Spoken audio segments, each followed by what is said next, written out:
2025년 새해가 밝았죠. 자, 우리 새해 복 많이 받으시라고 인사했는데 사실 이렇게 24년 11시 59분 59초에서 똑딱 지나가고 나면 우리는 뭘 먹죠? 나이를 먹습니다. 한 살 나이를 더 먹어요. 한 살 한 살 저는 이제 예전에는 생각하지 않았던 생각을 하게 되는데 한 살 한 살 더 먹어가면서 나이를 먹어갈수록 좀 나이값을 하고 살아야 될 텐데 하는 생각을 많이 하게 됩니다. 전에는 안 했던 생각인데 요즘은 이제 나이를 먹어가면서 제발 나이 값을 좀 하고 살 수 있으면 좋겠다라는 그런 생각을 하면서 동시에 이 나이 값이 얼굴 값을 좌우한다라는 그런 생각도 하게 됩니다. 나이 값이 얼굴 값을 좌우한다. 쉽게 말하면 나이가 들면 들수록 그 사람의 얼굴에 그 사람이 어떻게 살아왔는지 또 그렇게 살도록 만든 그 사람의 내면은 어떤지가 드러난다는 거죠. 그러니까 그 얼굴에 나이를 먹어가면 먹어갈수록 그 사람이 어떻게 살아왔는지가 드러나게 됩니다. 그리고 그런 행동과 그런 태도를 보인다는 것은 그 사람의 내면에 담겨 있는 것이 이제 얼꼴이라고 해서 얼굴에 드러나게 되는 거죠. 근데 계속 그렇게 살아오면 그 얼굴이 그 모양이 돼갑니다. 그리고 그 모양이 한번 잡히기 시작하면 참 안 바뀌어요. 30대, 40대, 50대, 60대 가면 이제 딱 그 얼굴이 되죠. 그 가운데 뭐 비열한 인상도 있고 가벼운 인상도 있고 온유한 인상도 있고 아주 강직한 그런 인상 등등이 얼굴에 묻어나게 되고 그것에 따라서 우리는 사람을 판단하기도 합니다. 그것만 가지고 사람을 판단한다는 게 위험스럽긴 하죠. 그것만 가지고 사람 판단하는 게 얼굴 그런 모습만 보고서 사람 판단한다는 게 위험하긴 하지만 그렇지만 실제적으로는 어느 정도는 맞는 부분이 있어요. 그래서 우리가 어떤 말을 하냐면 관상은 과학이다 이런 말을 합니다. 그게 말이 되나? 근데 이런 말들을 흔하게 많이 해요. 관상은 과학이다. 어느 정도는 정말 얼굴 생김새로 사람을 조금은 이렇게 첫인상 같은 걸로 판단하는 게 어느 정도는 맞아 들어가니까 관상은 과학이다라는 말이 나오는 것 같아요. 2013년에 관상이라는 영화가 개봉을 했습니다. 벌써 이제 10년이 넘은 얘기가 됐어요. 그 영화의 관객이 무려 이거 너무 많이 울리는 것 같은데 관객이 무려 900만이 넘게 들었어요. 900만이 거의 1000만 관객이 들었죠. 영화가 이 정도로 흥행한 원인으로 당연히 좋은 배우들의 송강호 씨나 좋은 배우들의 열연이 1등 공신이었겠지만 당연히 너무 좋은 배우들이 나와서 재밌었잖아요. 그런데 저는 또 이만큼 많은 관중이 들었던 이유 중에 송강호 씨가 연기한 내경이라는 그 관상가가 사람의 관상으로 그 사람의 성격과 행동을 짐작하는 것을 넘어서서 그 정도는 할 수 있죠. 저 사람 저 얼굴을 저렇게 보고 저런 어떤 모습들을 보니까 성격은 이럴 것 같고 그 다음에 그런 성격에 따라서 이런 행동을 하겠구나 정도를 파악하는 데 그치는 게 아니라 더 나가서 그 사람의 앞으로의 운명까지 무섭게 알아맞히는 신비의 그 신기의 영역, 신기한 혹은 신기라고 말할 수도 있는 그 영역을 보여줬다라는 것을 또 다른 한 가지 원인, 그 연기자들의 연기와 더불어 이런 어떤 신기의 영역을 보여준 것 때문에 그렇게 많은 관중들이 들지 않았나라는 그런 생각을 하게 됩니다. 운명, 그 사람에게 어떤 일이 일어나는가라는 것을 미리 알 수 있는 것은 소위 관상은 과학이라겠는데 그 과학이라는 관상을 넘어서 혹은 무속의 영역이죠. 그 어떤 미래를 미리 앞당겨 맞추고 이런 일이 일어날 거다, 이런 운명이다, 이런 것들은 무속의 영역이죠. 근래에 이제 공영방송의 뉴스에서 심심치 않게 우리가 무슨 보살이니 법사니 거사니 살아있는 미륵이니 이런 무속 용어들과 함께 그와 연관된 정치인들의 이름을 우리가 심심치 않게 들을 수가 있습니다. 정치인들이라면 응당 할 수 있는 모든 걸 동원해서 결정을 할 때, 어떤 의사 결정을 할 때 국가를 위한 중대한 결정을 해야 하는 그런 사람들이에요. 그런 결정들에 따라서 굉장히 많은 것들이 바뀔 수 있죠. 그런데 어쩌면 그 사람들 가운데 그렇게 많은 무속에 빠져 있는 사람들이 있을까라는 생각을 하다가, 그것이 관상을 1000만 가까운, 우리나라 인구의 5분의 1이 봤다는 얘기인데 1000만 가까운 사람이 본 원인과 비슷하지 않을까라는 그런 생각을 하게 됐어요. 그게 뭘까요? 우리 국민들도 전반적으로 심각하게 무속의 영향 하에 있거나, 혹은 더 나아가서 많은 사람이 거기에 이미 빠져 있다는 겁니다. 이렇게 말하면 제 주변에는 없어요, 그건 너무 과한 얘기 아닙니까? 라는 여러분 생각을 할 수도 있겠지만, 한번 생각해 보세요. 너무 흔해서 그냥 쉽게 넘어가는데 한번 생각해 보세요. 저는 어제도 봤어요. 연말 연초쯤 되면 더 심하게 우리는 각종 TV 프로그램, 특히 아이들도 즐기는, 이제 우리 유재석 씨나 나오는 이런 우리 모두가 즐기는 그런 쇼 프로그램에서도 그 프로그램에 무속인들이 나와서 스타들의 올해 운세 이런 것들을 말해주는 장면을 우리가 심심치 않게 볼 수 있습니다. 이건 어제 오늘 일이 아니에요. 보통 이런 거죠. 2025년 을사년입니다. 을사년, 청뱀의 띠래요. 무슨 또 그러면서 또 무슨 기운이 있다 이런 얘기들을 하겠죠. 그래서 2025년에 기운이 좋은 연예인 누구누구 베스트 이런 것들이 아주 TV를 가득 덮게 됩니다. 그냥 너무 쉽고 너무 흔해서 자연스럽게 아주 어릴 때부터 무속을 접하고 호흡하듯이 그것을 흡수하는 거예요. 그걸 신경 안 쓰니까 그런가 보다 하는 건데, 저는 그게 무지하게 거슬립니다. 저는 그거 볼 때마다 화가 엄청나게 나는데 화내는 사람 별로 없는 것 같아요. 저는 특히 무속에는 제가 굉장히 예민해가지고, 특히 저처럼 이제 아프리카 같은 데서 이렇게 그 위치 닥터라고 하는 그런 사람들하고 이렇게 저한테 저주 걸고 저는 저주를 막아내고 이러는 삶을 살아온 사람들한테는 그 무속이 굉장히 이제 그거에 예민한데, 너무 우리나라는 2025년, 24년, 25년 이 시대에도 무속이 너무 흔해요. 그래서 제가 이제 무속에 대해서 검색을 조금 하다 보니까 이 알고리즘이 무속인 채널들을 잔뜩 띄워줍니다. 한두 개 이제 검색해봤다고 유튜브가 아주 그 무속으로 덮였어요.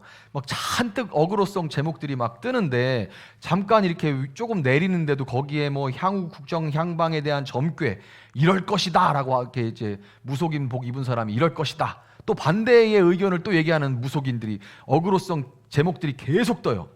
조기 대선이 있을 거다, 언제 있을 거다, 누가 차기 지도 될 거다, 천기 누설 이러면서 잔뜩 뜨는 거예요. 근데 이거를 이렇게 많이 뜨는 것을 내려도 끝도 없이 이렇게 뜨는 걸 보면서 무슨 생각이 드냐면, 그만큼 이 무속에 대한 수요가 어마어마하구나라는 생각을 하게 돼요. 그러니까 아무도 그거에 관심 없고 그냥 다 관심 없음 해가지고 그냥 이렇게 눌러놓으면 채널 관심 없음 이러면 그거 잘 안 뜨거든요. 그렇게 해놓지 않고 사람들이 클릭해서 보고 또 보고 하니까, 돈이 되니까, 그렇게 많이 수요가 많으니까 또 거기에 따라서 공급이 계속해서 쏟아져 나오고 있는 것이 아닌가라는 생각을 하게 됩니다. 여러분, 도대체 어쩌다가 이렇게 됐을까요? 어쩌다가 우리는 이렇게 무속의 홍수, 곧 무속의 나라에 우리는 살게 됐을까요? 어쩌다가 우리는 이렇게 됐을까? 무엇보다도 이 무속이 이렇게 판을 치는 이유는 모든 인간이 연약하고 단 한 치 앞도 모르는 그런 존재이기 때문입니다. 이것이 가장 커요. 그렇기 때문에 인간하고 불안은 공존합니다. 언제나 모든 인간은 불안합니다. 목사님은 믿음이 있는데 불안하지 않으실 거 아니에요? 저도 불안합니다. 모든 인간은 이 제한적인 존재이기 때문에 불안을 그냥 존재의 일부로 달고 살아요. 그럼 왜 우리나라만, 불안한 거 모든 인간이 그런데 왜 우리나라만 유독 더하냐? 더한 것 같냐? 다른 나라들도 무속 다 있는데 유독 이 나라는 왜 더할까를 보면, 우리나라만큼 전 세계 역사상 우리나라만큼 급속하게 발전하고 그만큼 경제적인 양극화나 세대, 지역, 남녀 갈등, 노후 문제와 같은 이런 불안을 야기하는 급속한 경제 성장이 만들어내는 그런 부작용이 심한 나라가 역사상 전무후무하기 때문에 그래요. 우리나라를 여러 가지 갈등들이 있죠. 그런데 가만 생각해 보면 저는 너무 극률한 마음이 드는 것이 이 지금 세대에 정말 그 일제 시대를 경험한 분도 여기 살아 계시고, 그 다음에 지금 그런 건 아예 모르고 그냥 태어날 때부터 스마트폰을 끼고 태어난 세대도 같이 공존합니다. 여기 세대하고 여기 세대가 말이 될까요? 대화가 잘 안 되죠. 이런 세대들이 가득 몰려가지고 각자 다르게 이렇게 급속하게 발전해 오면서 많은 부작용들이 약이 됐어요. 그러면서 이런 많은 부작용들 가운데 불안이 증폭되니까 무속의 영향이 커질 수밖에 없는 겁니다. 알 수 없는 미래로 인해서 불안할 때 인간은 의지할 수 있는 무언가를 붙들게 되어 있는데 그것을 믿음이라고 그러죠. 신앙이라고 그럽니다. 그것을 믿음, 신앙이라고 부릅니다. 모든 신앙은 무언가를 붙드는 것이기 때문에 동시에 붙드는 그 무언가에 매이게 돼요. 모든 신앙은 무언가를 붙드는 거고 내가 붙들기에 동시에 붙드는 무언가에 매이게 돼요. 무속신앙은 내가 원하고 바라는 것, 갖고 싶은 것, 되고 싶은 것, 즉 보이는 현상을 붙들기 때문에 결국에는 보이는 현상에 매이게 될 수밖에 없습니다. 그러니까 악순환이 계속 일어나요. 왜 거기에 계속해서 빠지냐면 악순환이 계속 일어나기 때문에 그렇습니다. 보이는 거에 계속 빠지기 때문에. 무속인들 여러분, 돌팔이 말고 제대로 신내림을 받은 무속인들 저는 많이 만나봤어요. 무속인들을 만나면, 제대로 된 무속인을 만나면 가질 수 있다, 없다, 될 수 있다, 없다. 그게 사람이 갖고 싶은 그 욕망이잖아요. 무엇을 가질 수 있다, 없다, 무엇이 될 수 있다, 없다, 이런 것들을 이런 기륭화복에 대해서 기가 막히게 알아맞춥니다. 참 용하게 알아맞춰요. 우리가 지금 뉴스에서 보고 듣는 그 무속에 연관된 정치인들도 다 좋은 대학 나온 똑똑한 분들입니다. 개인적으로 엄청나게 똑똑한 분들이에요. 학창시절에 절대로 따라갈 수 없는 저 멀리 있는 공부 잘하는 사람들이 다 그분들입니다. 그런데 그 똑똑한 사람들이 처음부터 무속에 빠졌겠어요? 욕할 거 없습니다. 왜냐하면 처음에는 다 반신반의하다가 불안하니까. 탑에 서면 더 불안해요. 탑에 서면, 앞서가면 더 불안합니다. 뒤따라갈 때는 앞서가는 사람 따라가면 되는데 혼자 앞에 서 있으면 아무것도 없어서 더 불안합니다. 그러니까 처음에는 불안한 마음에 그냥 해봤는데 해보니까 반신반의했는데 하나 둘 맞고 그 덕에 이득도 보고 하니까 점차 매이고 나중에는 맹신하게 되는 거예요. 이렇게 되는 거죠. 근데 여러분 이 특징이 귀신, 성경은 악한 영이라고 하죠. 악한 영이 하는 일은 다 이와 같아요. 이단도 그렇고 다단계도 그렇고 각종 사기도 그렇고 다 처음에는 어느 정도 맞고 이득도 얻게 해줍니다. 처음에 이득이 처음부터 계속 손해만 보면 누가 사기를 당하겠어요? 아니죠. 모든 악한 영, 사탄이 하는 모든 일은 처음에 뭔가 달콤한 것을 조금씩 줍니다. 그럼 사람이 이제 한 번, 두 번 하다 보면 나중에 그래서 빠지게 되면 절대로 못 나오고 인생을 송두리째 날려버리게 되는 거죠. 여러분, 그런데 무속의 영향이 교회에는 없을까요? 많은 교회가 송구영신 예배 때에 그 때마다 하는 그 말씀 뽑기가 있어요. 신년 말씀 뽑기. 근데 저는 제가 그걸 좋은 쪽으로 생각해 보려고 정말 많이 노력을 했습니다. 좋은 쪽으로. 이런 뭐 선기능도 있겠지라는 그런 쪽으로 생각을 정말 많이 해보려고 했는데 무속에 대해서 공부를 하고 그런 사람들을 만나고 그 영역에 대해서 이렇게 하다 보면 이 신년 말씀 뽑기는 그냥 토정 비결입니다. 그냥 토정 비결. 교회에서 말씀으로 그쪽 바닥에서는 공수가 내린다고 하는데 딱 그거예요. 말씀 뽑기는 신년 토종 비결하고 다른 게 전혀 없습니다. 그런데 여러분 이거를 그래서 조금씩 바뀌어서 지금은 교회들에서 이거 많이 안 하는 교회들이 많아요. 이제는 이제 그런 건 안 하는 게 좋겠습니다라고 바른 소리를 하는 사람들이 이제 있다 보니까 점점 줄어드는 추세인데 제가 이런 사람은 또 만났어요. 말씀 뽑기를 안 하면 심지어 새해 첫 설교에 목회자가 무슨 메시지를 전하느냐에 따라서 그해 전반적인 운세를 점쳐보는 사람도 있어요. 여러분 정말 진짜 안 그랬으면 좋겠습니다. 근데 그 주에 첫 시간에 목사가 설교를 하는데 그 설교 메시지를 보니까 뭔가 희망을 주는 메시지. 그럼 내 이번 올해에는 뭔가 새로 사업하는 게 좀 잘 되겠다. 해보자. 이렇게 결정하는 거고, 그렇지 않으면 아니면 어떤 그 메시지 중에 이것저것 내가 필요한 것들을 뽑아가지고 이렇게 결론을 내서 그래 해보자, 하지 말자, 뭐 이런 식으로 결정을 하는 거예요. 그래서 여러분 정말 뼈저리게 실감합니다. 전 세계적으로 모든 종교 중에 역사상 제일 강력한 종교는 무속이다라는 말이 괜히 나오는 말이 아니라는 것을 정말 뼈저리게 실감해요. 올 한 해가 정말 모든 면에서 여러분 어려울 거라는 것은 누구라도 예상 가능합니다. 일단 환율만 봐도 누구라도 예상 가능하죠. 경제에 아무것도 모르는 사람도 원달러 환율이 1470원이 넘어간 이때에 누구라도 올해 참 쉽지 않겠구나라는 것은 예상 가능해요. 그리고 막 이런 사회적 참사도 막 계속해서 일어나고 이럴 때 우리는 올해는 또 어떨까라는 불안이, 염려가 깊어질 수밖에 없는 것이 사실인데, 저는 한편 교회 다니는 분들마저 이 무속의 영향에 빠지지 않을지 참 걱정됩니다. 거짓말 아니고 제가 정말 외작두 날 있잖아요. 큰 작두에 날 하나 선 거, 2개 아니고 하나 선 거, 하나 위에서 맨발로 춤을 추는 무속인이었다가 권사님 되신 분하고도 제가 교제를 했는데, 그 권사님이 하시는 말씀이 자기 손님 중에 4분의 1이 교회 권사였다고 그러더라고요. 자기 손님 중에 4분의 1이 교회 권사였다고. 그래서 이 불안한 때에 정말 이 믿는 사람들도 정말 이 무속의 욕에 빠지지 않을 참으로 걱정입니다. 여러분, 오늘 본문에서 하나님은 우리가 미래를 알지 못하는 것이 당연하다 말합니다. 이게 당연해요. 여러분, 예수 믿는데 미래를 알면 안 되는 거예요. 왜냐하면 이게 당연한 거니까요. 우리가 같이 읽었잖아요. 전도서 7장 14절을. 우리가 모르는 게 당연한 거고, 심지어 하나님이 우리에게는 고의적으로 좋은 때와 어려운 때가 번갈아 일어나게 한다는 거예요. 무슨 얘기인지 아시겠어요? 하나님이 여러분과 저의 인생에는 고의적으로 좋은 일과 나쁜 일이 번갈아 가게 일어나게 한답니다. 그래서 헷갈리는 거예요. 막 좋아, 근데 나빠. 근데 막 좋아. 그래서 예상을 못하게 만드시는 거예요. 미래를 알 수 없게 만드신대요. 왜 그렇게 하신다고 하나요? 우리가 좋은 때에는 기뻐하고 어려운 때에는 생각하도록 만들기 위해서입니다. 더 쉽게 얘기하면 좋을 때는 그 좋은 것에 대해 하나님께 감사하고 찬양하라는 거고, 어려울 때는 그것에 대해서 울면서 기도하라는 거예요.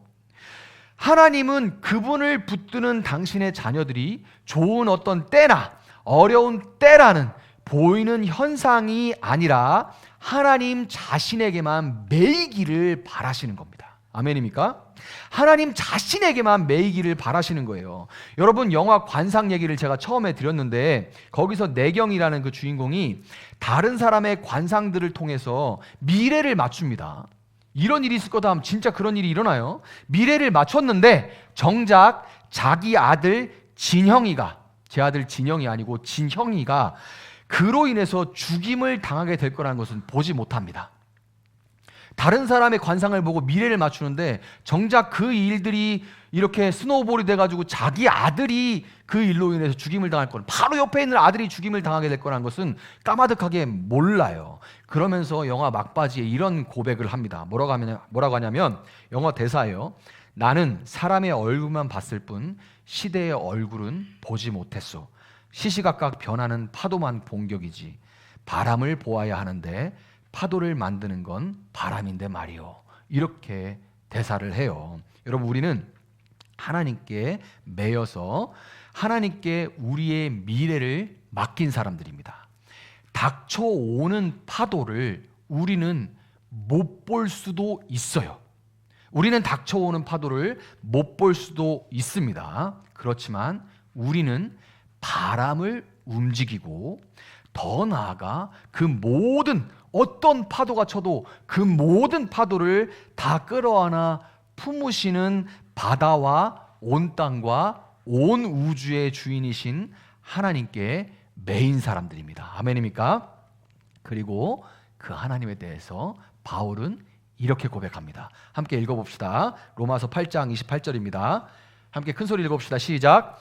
하나님을 사랑하는 사람들, 곧 하나님의 뜻대로 부르심을 받은 사람들에게는 모든 일이 서로 협력해서 선을 이룬다는 것을 우리는 압니다. 아멘.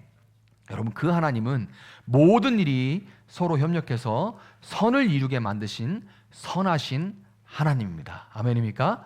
이것이 우리가 붙드는 그 하나님이에요. 올 한 해도 여러분 어떤 파도가 닥칠지 모르겠습니다. 어떤 경제적인 파도가 닥쳐올지, 어떤 관계적인, 어떤 건강의 파도가 밀려올지 모르겠습니다. 그 파도가 올까봐 불안해서 염려하다가 어느 무속의 영향에 빠져서 더 큰 그 깊이 빠지는지도 모르고 살까봐 저는 염려가 됩니다. 그러나 우리는 하나님을 붙들어야 돼요. 하나님을 붙드는 사람들은 올 한 해 어떤 파도가 닥쳐올지 모르지만 그러나 기쁠 때 여기 모여 함께 기뻐하며 찬송하고, 슬플 때는 함께 울면서 기도, 오직 그 선하신 하나님 한 분만 의지하고 기도함으로써 오직 그분께만 꽁꽁 묶이는, 꽁꽁 매이는 여러분, 또 우리 교회가 될 수 있기를 예수님의 이름으로 축복합니다. 자, 한편 무속은 불안과 염려 때문에 그 빈틈을 파고든다고 얘기를 했어요. 그 다음에 무속의 강력한 영향력은 또한 인간의 탐욕에서 기인하는 겁니다. 욕심 때문에 그런 거죠. 점 보고 사주 보고 궁합 보고 타로 보러 가는 사람들 진짜 있어요, 여러분. 예수 믿는 권사님들도 나중에 그 결혼 다 얘기되고 목사님한테 기도해달라고 하고 기도했어요. 결혼 잘 되게 기도를 해. 나중에 결혼 안 한대. 그래서 나중에 이유를 모르겠어. 나중에 가서 알아. 궁합 봤는데 궁합이 안 맞대. 진짜 있는 일입니다. 이게 진짜 있는 일이에요. 점 보고 사주 보고 궁합 보고 타로 보러 가는 사람들이 단지 미래를 알기 위해서만 갈까요? 복채 주면서 거길 갈까요? 아니죠. 어떻게든 그 미래를 내가 원하는 대로 바꾸기 위해서 가는 겁니다. 그러니까 좋은 일이 있을 겁니다 라고 얘기하면 부정 안 타도록 조심하고, 부정 타면 안 되잖아요. 그러니까 부정 안 타도록 조심하고, 안 좋은 일이 있다면 피하거나 어떻게든 막아내려고 거기를 찾아가는 거예요. 흔하게는 부적을 써서 지갑에 넣거나 베개에 넣거나 속옷에 넣거나 문지방에 붙이거나, 부적을 좀 더 나가면 구술하기도 하죠. 굿은 내용과 사이즈에 따라서 액수가 천차만별인데 공통점은 뭐냐면 내가 원하는 걸 얻기 위해서 무언가 재물을 드린다는 겁니다. 무언가 재물을 바친다는 거예요. 모든 그런 무속에서 내가 원하는 것을, 무속은 내가 원하는 걸 얻기 위해 뭔가 재물을 바친다는 거예요. 극단적으로는 사람을 재물로 드리는 인신공양을 하기도 하는데, 우리가 잘 아는 심청전의 심청이가 바로 그 인신공양의 한 예입니다. 여러분, 옛날에 전래동화들은 그냥 순화돼서 우리가 이야기로 듣는 거지 실제로는 굉장히 잔혹한 이야기들이에요. 그거를 이야기로 그냥 지금은 우리가 읽을 만한 이야기로 바꿔놓은 것 뿐이죠. 제가 인천에서 사역할 때 백령도를 가가지고 거기서 실제 심청이를 바다에 던져서 용왕에게 바쳤다는 그 인당수를 가본 적이 있습니다. 그 인당수가 있는 곳은 이렇게 보면은 북한이 보여요. 그냥 눈으로 북한이 보이는 거기입니다. 거기가 인당수인데 지금도 거기에 물소리가 쿵 하고 물소리가 나고 막 소용돌이가 보일 정도로 어마어마하게 물살이 빠른 지역입니다. 그런데 그 물살이 빠른 위험한 해협에 거기에 꽃게부터 해가지고 어마어마한 어자원이 있어요. 그래서 거기 막 그 북한하고 우리나라 접경 딱 그 라인에 중국 배들이 거기를 타고 가면서 꽃게를 싹쓸이해 가고, 그런데 거기는 이제 우리가 들어갈 수가 없는 지역이어 가지고 그냥 멀거니 보고 있을 수밖에 없고 막 이런 일들이 막 일어나는. 왜? 거기에 고기와 게 이런 것들이 너무 많으니까. 그러니까 완전히 보고인 거예요, 거기가. 근데 이게 무슨 말이에요? 그러니까 신봉사 얘기는 그냥 만들어진 거고, 과거에는 실제 무속에서 용왕을 달래서 물살을 조금 약하게 만들어서 거기서 우리가 원하는 최대한 많은 어획량을 올릴 수 있도록 그곳에 재물을 바치는 일이 벌어졌었다는 거죠. 그 이야기를 순화해서 지금 우리가 심청전으로 보고 있는 거지, 원래 굉장히 잔혹한 이야기들이 거기 있었던 겁니다. 내가 원하는 것은 어떻게든 어떤 희생을 치러서라도 얻어내고야 만다. 이것이 바로 무속의 세계관이고, 이런 세계관 속에서는 누군가의 탐욕을 위해서 수많은 이름 모를 희생자가 생겨날 수밖에 없고, 탐욕과 탐욕이 맞부딪히는 가운데 분쟁과 미움과 혐오와 차별이라는 독초가 생겨날 수밖에 없는 겁니다. 여러분, 개혁주의 성서신학의 거장인 그레고리 비일 교수님이 예배자인가 우상 숭배자인가라는 책을 썼는데 그 책에서 뭐라고 했냐면 사람은 예배하는 대상을 닮아가게 되어 있다 이렇게 언급을 해요. 사람은 예배하는 대상을 닮아가게 되어 있다. 그러면서 탐욕은 곧 우상 숭배이고 우상 숭배의 가장 큰 형벌은 바로 그 우상을 닮아가는 것이다 이렇게 일갈했어요. 이거 교수님이 한 얘기인데, 그러니까 돈이 우상인 사람은 얼굴이 아주 그렇게 돈 좋아하게 생긴 얼굴로 닮아간다는 거예요. 돈이 신이니까 그 돈을 예배하니까 내 얼굴이 탐욕스러운 얼굴, 돈에 찌든 얼굴로 닮아간다는, 그게 가장 우상을 섬기는 가장 큰 형벌은 그 우상을 닮아간다는 거예요. 여러분, 지금 한국 사회의 얼굴은 지극히 그 숭배하는 우상을 닮아 있고, 너무나도 안타까운 것은 교회도 여기서 결코 예외가 아니라는 사실입니다. 예수님은 자발적이고 적극적으로 희생 제물이 되어서 모든 사람들의 탐욕과 우상 숭배의 죄를 끌어안고 단번에 영원한 제사를 하나님 앞에 드리셨습니다. 아멘입니까? 모든 사람의 그 탐욕과 우상 숭배의 죄를 예수님이 다 끌어안고 적극적이고 자발적으로 자기가 희생 제물이 돼서 누군가 희생 제물을 끌어다 죽인 게 아니라 스스로 그 발로 모든 그 탐욕과 우상 숭배의 죄를 끌어안아 희생 제물이 돼서 단번에 영원한 제사를 하나님 앞에 드리신 분이 바로 예수님입니다. 그렇기 때문에 그분을 믿는 모든 사람은 이미 무속과 탐욕이라는 우상 숭배의 고리에서 단번에 영원히 끊어졌고 영원한 자유를 누리게 되어 있는 것입니다. 아멘입니까? 갈라디아서 5장 24절 한번 같이 읽어봅시다. 시작. 그리스도 예수께 속한 사람은 정욕과 욕망과 함께 자기의 육체를 십자가에 못 박았습니다. 아멘. 여러분, 이제 우리는 이 십자가에 못 박고 예수와 함께 죽고 예수와 함께 다시 살면서 얻은 이 너무나 귀한 자유로 더 이상 우리의 욕심, 이 탐욕을 위해서 살아가는 존재가 아니라 하나님을 사랑하고 이웃을 사랑하라는 그분의 뜻을 이루기 위해서 살아가는 존재들입니다.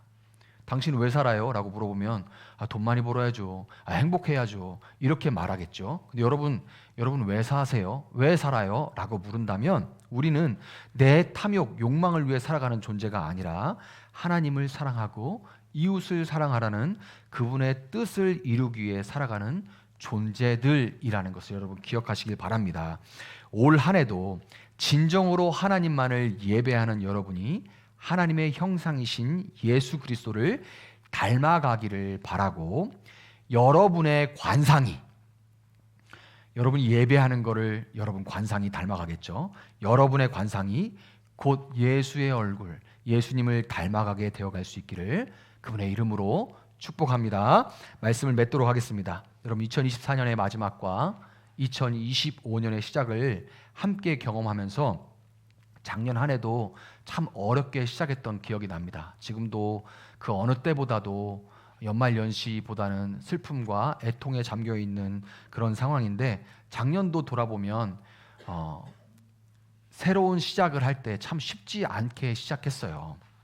그럼에도 주 안에서 새 일을 시작한, 작년에는, 올해는 이제 새 일로 소통하라죠. 작년에는 새 일을 시작하라, 새 일을 행하라 였죠.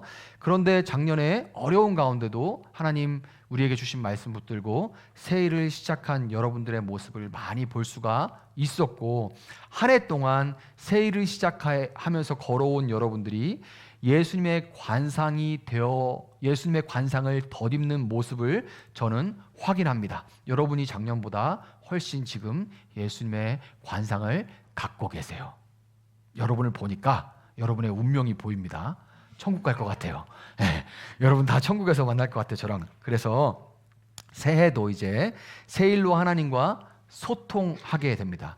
작년에 새 일을 행하라였죠. 이제 새 일로 소통하는, 그 어느 때보다도 기도하고 하나님과 소통하고 우리 지체들과 교제하고 또 이웃과 소통할 수 있는 그런 한 해가 될 텐데, 여러분이 그 어느 때보다도 새 일을 가지고 새 일로 하나님과 소통하면서 여러분이 더욱 깊이 그분을 만나고 더욱 온전히 그분을 닮아갈 수 있다는 것을, 올해 그렇게 하셨듯이, 작년에 그렇게 하셨듯이 올해도 그렇게 하실 것을 저는 확신하면서 그렇게 행하실 신실하신 예수님의 이름으로 여러분을 축복합니다. 주 안에서 새해 복 많이 받으시고 여러분의 관상이 온전히 예수님 닮아갈 수 있기를 주님의 이름으로 축복합니다.